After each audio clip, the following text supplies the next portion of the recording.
અરવલ્લી જિલ્લાના માલપુર તાલુકાના હેલોદર ગામમાં 1 વર્ષ પહેલા બનાવેલ રોડની કામગીરી પર સવાલ।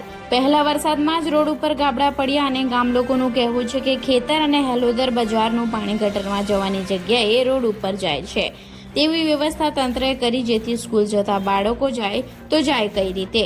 પૂર્વ ધારાસભ્યના ગામમાં જો આવું થતું હોય તો કહેવું જ કોને। Reporter Jashubhai Khat, Gujarat crime news, Malpur.